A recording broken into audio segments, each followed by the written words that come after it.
Olá! Sabe quando a gente para pensar em herança genética? A primeira imagem que vem na cabeça é aquela regra da escola, né? 50% do pai, 50% da mãe. Tudo simétrico, tudo certinho. Mas e se eu te dissesse que o nosso código genético tem digamos, umas gambiarras, umas assimetrias incríveis que não só quebram essa regra, como também explicam alguns dos maiores mistérios da nossa saúde? Vamos mergulhar fundo nisso. E para começar, vamos direto ao ponto com uma pergunta que, nossa, todo estudante de biologia já se fez. É uma observação clássica que a gente ouve desde sempre, mas a resposta para ela está escondida numa peculiaridade, numa assimetria fundamental do nosso DNA. E é exatamente isso que a gente vai desvendar hoje. Então, esse aqui é o ponto de partida que todo mundo conhece. 23 pares de cromossomos, metade de cada lado. E olha, para os primeiros 22 pares a coisa é bem simétrica mesmo. Mas é nas exceções que a história fica realmente interessante. Existem duas grandes quebras nessa simetria. Uma acontece lá no par 23 nos cromossomos sexuais e a outra numa escala celular totalmente diferente. São essas duas falhas no sistema que vão guiar nossa conversa hoje. E vamos começar pela primeira quebra de simetria. É aqui, na mecânica do par 23, que a gente vai encontrar a resposta para a nossa pergunta inicial sobre daltonismo e hemofilia. Vamos dar uma olhada de perto em como isso funciona. Agora, olha só a escala disso aqui. Pensa no cromossomo X como se fosse um HD externo gigante lotado de informações essenciais para a vida. O cromossomo Y, em comparação, bom, ele é tipo um pendrive minúsculo.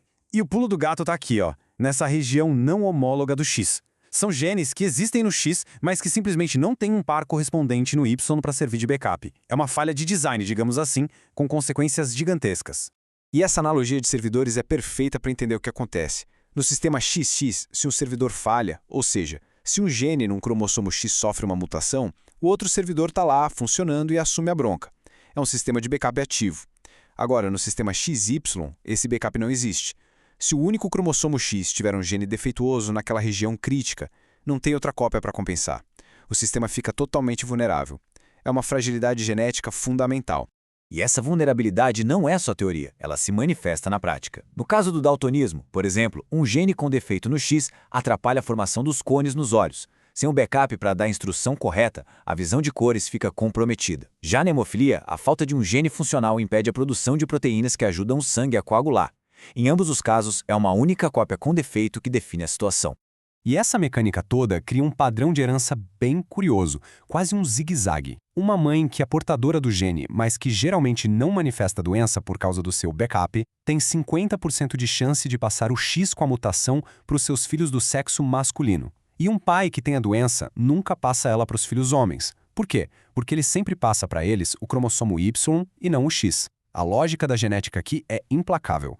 Então, beleza. O primeiro mistério a gente resolveu. Mas a história da assimetria genética não para por aqui. A regra do 50-50 vai ser quebrada de novo e de uma forma talvez ainda mais radical, numa escala completamente diferente. Agora a gente vai sair do núcleo da célula.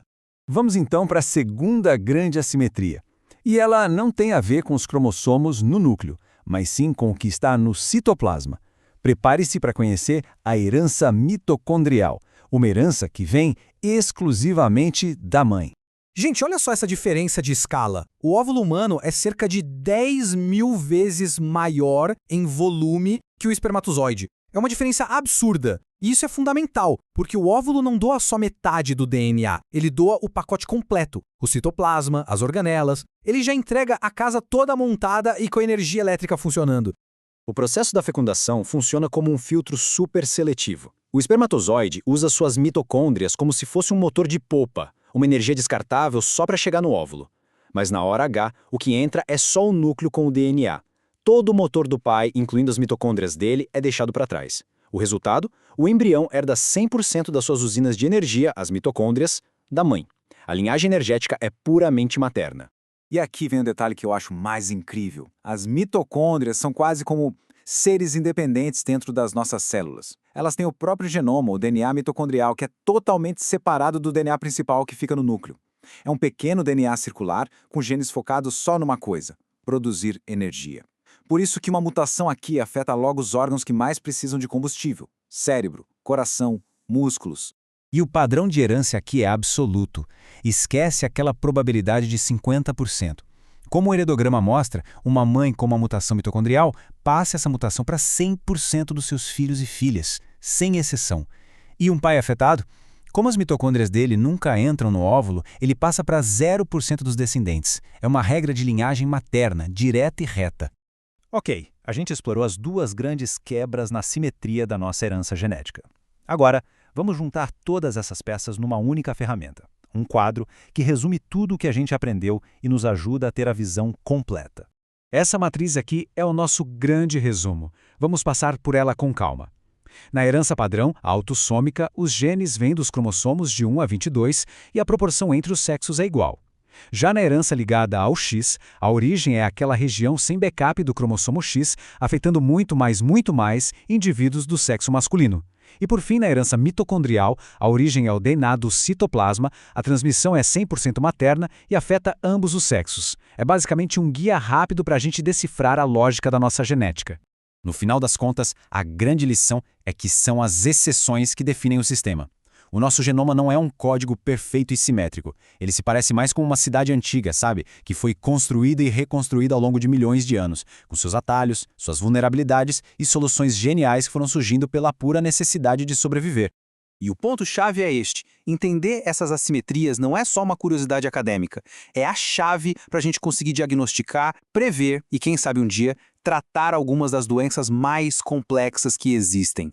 A beleza da biologia muitas vezes não está na regra, mas sim na exceção que a define. Foi um prazer mergulhar com vocês nessa jornada pela assimetria da herança.